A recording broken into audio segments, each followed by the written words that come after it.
Yo, YouTube, what is up? Welcome back to the Radar for Wrestling Studios. What up, Mox? Guys, Monday Night Raw just finished up. We got 2 takeaways from the show. Pretty decent episode of Monday Night Raw. Nothing special. It sucked. And nothing special, too much to talk about on this episode. The go-home edition before Money in the Bank this Sunday. So a couple things to get into before we get into it. Want to remind you guys, drop a like on this video and previous videos. Hit the subscribe button if you're watching. And subscribe to the channel. Notification bells, get alerted when new videos drop. Follow me on Instagram, Twitter, Twitch, TikTok, all that good stuff. All the social media platforms, follow me on all those. In the description section below, you got links. Amazon link, shop through there. Use the link, kicks back towards the channel. Fight TV, Honor Club, sign up through there. Kicks back towards the channel if you use the link in the description. Highspots.com, buy whatever you guys want, but use that link in the description section below because it kicks back towards the channel. Without further ado, let's get right into it, guys. 2 takeaways from Monday Night Raw. Monday Night Raw started off with a Christmas-themed promo in the beginning. And it sucked. It was the nightmare before TLC. You had Miz in the ring reading a book, surrounded by a bunch of TLC props, and I thought it was like kind of creative the way they did it. He's reading the book out, and every time he brings somebody up, that person appears in the ring. The light turns on. You had AJ Styles, and you had John Morrison dressed like Drew McIntyre again. He did this years ago. He dressed up like Drew McIntyre as like the Braveheart look. Morrison did. So yeah, he did that. They kind of played them that they were fighting with each other, and then basically have AJ climbing up the ladder, getting the belt. In the story, but then ending the story with the Miz cashing in Money in the Bank and all that. Then you have Sheamus come in the ring and interrupt, but then it will lead to Sheamus going against AJ Styles in a matchup. Styles would end up getting the win here. Not too much to write home about. No, I thought the segment was weak. I thought the whole thing was just the first half hour was just weak and uninteresting, and that Christmas thing was corny and kind of cringy for me. I didn't enjoy it at all. Yeah, they beat down Sheamus after the match, so basically kind of maybe taking him out of the matchup at TLC, so he won't have to get involved, and then eventually go to that feud afterwards, Sheamus versus McIntyre after that. So we'll see what happens with that going forward. Next thing on the show is the New Day and Jeff Hardy going against the Hurt Business. Interesting matchup there. The Hurt Business gets the win, but other than that, not too much to write home about here. You still have the issues between Riddle and MVP and the Hurt Business, all that good stuff. Yeah, they're all still feuding with each other. Yeah, it's not too much to write home about here. It's just the matchup that it was what it was. Hurt Business gets the win here. We'll see them going forward. You still have Shelton and Cedric probably going against New Day for those tag team titles soon. Maybe at TLC, hasn't been announced yet, but could happen. Next thing on the show, we had Lana going against Nia Jax. This was super quick, where Lana kind of just accidentally beats Nia Jax. Nia Jax follows the turnbuckle, and Lana pins her, and that's pretty much it. And a wild pin that Miro, her husband, had an interesting tweet. You should probably go find that tweet. It's pretty hysterical. Yeah, go check that one out. Then you had Shayna Baszler attacking Asuka in the back, and a beatdown would ensue. Then next thing we would have is Elias introducing his new bodyguard. It's a pretty interesting one. This was revealed on Main Event last week, that Jackson Riker is now a bodyguard for Elias. Elias was playing a tune on Main Event, and that was the first time I saw Jackson Riker next to Elias. He was here today on Monday Night Raw. He just stood there, and that's pretty much it. And then the song started playing. R-Truth was there, stood next to him, and then everybody in the locker room that's in contention for the 24/7 championship came out and attacked R-Truth. So yeah, this is pretty pointless. And then Stryker just destroys everybody. I don't know. It was pointless. Yeah, it was kind of pointless. But let's see what they do with Riker and Elias going forward, because they haven't done much with Elias, especially since he lost the feud against Jeff Hardy. He lost that feud out. Next thing we had on the show, we had Keith Lee against John Morrison in the Miz. This is an interesting matchup. Morrison and the Miz get the win here, but it's an interesting matchup because you heard what happened with guys like Otis, like Omos, like Mace of Retribution, and Keith Lee.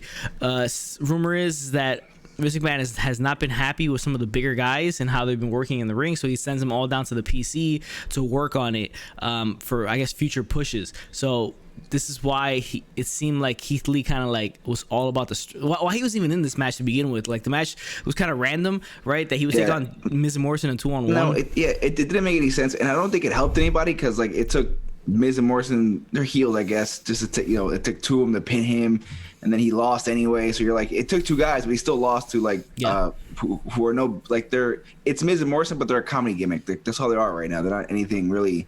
I know he's Money in the Bank champ, but they really haven't been viable for a little bit. I mean, they're just a joke kind of.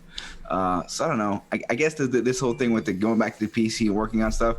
I mean, this guy was having bomb matches in NXT. I don't think he needs to go back into the PC. Come on, he had like amazing matches recently, like a few months ago. Well, and when he showed up in the main roster, he had the match against Drew McIntyre, beat Randy Orton. He was like he was on the like the the skyrocketing to the moon. But he's Vince doesn't like his work, or doesn't seem to like him that much. I don't know, man. I don't understand that. Like, what? When they called him up, we felt that he should have stayed in NXT and kind of been like the man in NXT for a bit longer and kind of ran the show there and learned a little more and fermented more. This run is really just sour and it's gone bad, and it sucks for Keith Lee because we think he's talented. Everyone likes him. He's pretty over with all the fans, and now he's just like, falling into the old NXT, comes up to the main roster and just kind of flounders in the lower cards. Yeah, big time. And then this matchup seemed kind of like he was, it was so random for him to have it. Maybe it's just Vince having him out there to show like the big strength spots between, Keith Lee against both guys. But even then, he loses the match, so I'm not really sure where they're going with Keith Lee. Let's see what happens with him going into after TLC, because he doesn't seem to be involved at TLC. So we'll see what goes on with these big guys after that. Next thing on the show, we had the Firefly Funhouse invading the Thunderdome. So we had, Bray Wyatt on the outside. I mean, in the ring, cutting a promo, interrupted by Randy Orton. Later on in the back, you would see Bray Wyatt talk to Matt Riddle, and then Bray Wyatt would leave, and Matt Riddle started talking to Rambling Rabbit, and then Expert's autograph. Yeah, we saw Mercy the Buzzard later on, Huskus the Pig in the backstage area. So there's a lot of that. Then we had Bray Wyatt see the rocking chair that he used to sit in before. He sat down in it, and then in the background, you see Randy Orton sneak up, attack Bray Wyatt, and then put him inside. Put him inside a box and then light it on fire. Well, he loves setting stuff on fire, man. It's like Taker back in the day. Yeah, he loves setting stuff on fire. And this is takeaway number 1, because after he set that thing on fire, the Fiend will pop out of the box, put the mandible claw on Randy, and choke him out. So I thought this was pretty cool. It was cool the way Randy was trying to continuously. He doesn't seem to be like super afraid of the Fiend, but it's a different vibe he's given from the Fiend. Like a more, he's trying to trick the Fiend more. He's trying to play the mind games with Bray Wyatt and all that stuff. And it's good that they're playing back to the stuff when they had the feud previously, where Randy burned down the shed and all that stuff like that. Yeah, so that cool stuff they threw in. Yeah, this was the only highlight of Raw for me. I thought this was one of the worst Raws ever. I don't know, maybe I was just in that mood, but this Raw was terrible to me, and this was the only fun segment. I like the whole dark room and the craziness. I like how the whole mind game thing, and that Randy was the king of the mind games, but it looks like he's been surpassed by the Fiend, just coming out of the box like that when it's out and in the flames. Randy thinks he's confident. He comes out, gets the mandible claw, chokes him out, kind of ends this feud until Sunday. But I thought it was good. That was interesting. I like the feud. I don't want to see it end at TLC. I kind of want it to go for a little more. I want to get Alexa Bliss back. She's been gone for a few weeks now. Yeah. Bring her back in the fold. I'm sure she'll be at TLC doing something to cause some kind of craziness to happen. But yeah, I mean, good segment. Only good segment to me. It was fun and entertaining. Right now, the only match I really care about is this match going into TLC. Yeah, it's pretty much the only match. Yeah, it seems. Well, this one from Raw. I mean. Yeah, for me, it's this one and the AJ Styles match. But yeah, this is mostly this is the most interesting storyline of them all, and the way they're playing it, I think is entertaining. And the supernatural stuff seems to be even more supernatural with the way they do stuff with Bray Wyatt. With last week him getting hit with the RKO Bray Wyatt, and then magically turning into the Fiend. And here Bray Wyatt being inside that box that was on fire and magically turning into the Fiend and escaping and attacking Randy Orton. So I think it was cool stuff.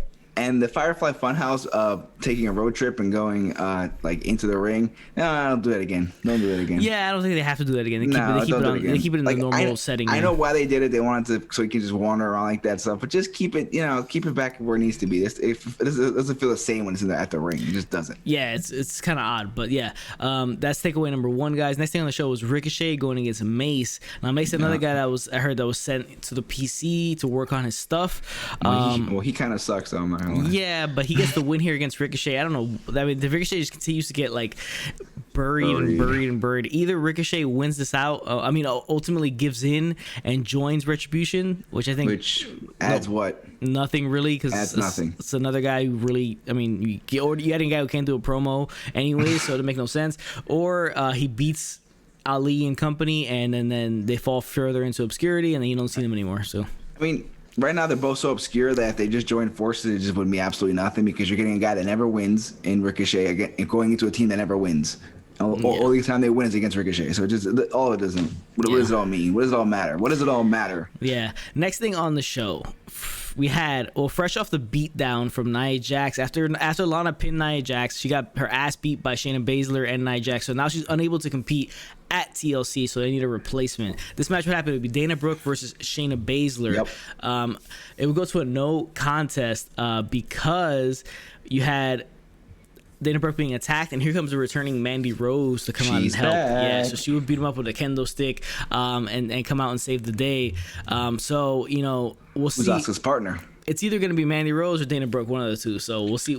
It's probably Dana, just because I'm sure they'll have Mandy in their corner helping them out. But I think it's Dana. I think she deserves it. She's been the last couple of weeks. She's been actually in matches. Yeah, I'm not too sure why they took out Lana out of this matchup.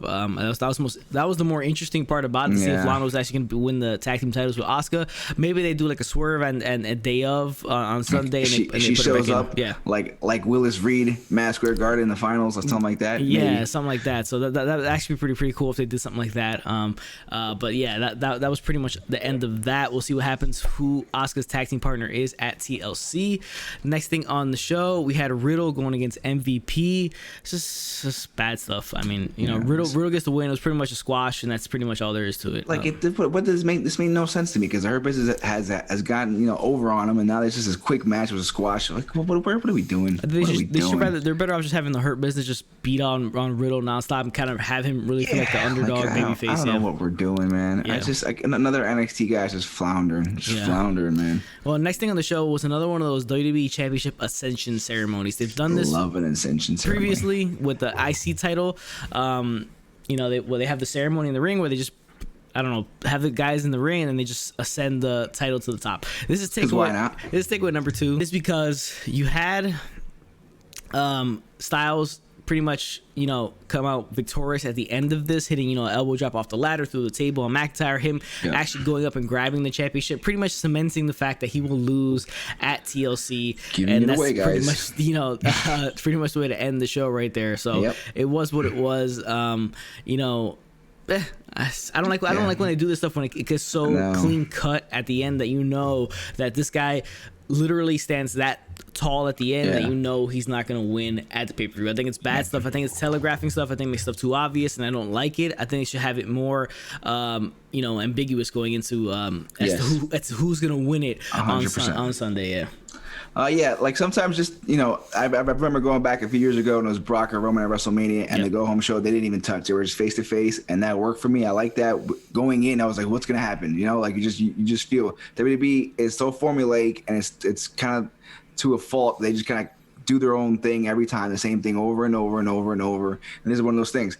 Go-home show, if you're on top, you're I would say 95% of the time you're going down at the pay-per-view. So it's just like, I don't know, just don't give it away. Could have done something more. It's kind of dumb when the belt goes up for no apparent reason, just for the guys to go up and, I'm gonna go get this damn thing. Like, for what? Like, it's not a match. It's dumb. You're just dumb. It looks stupid. It's dumb. There's no logic. None of it makes any sense. It's just a bad Raw. One good segment on the entire show.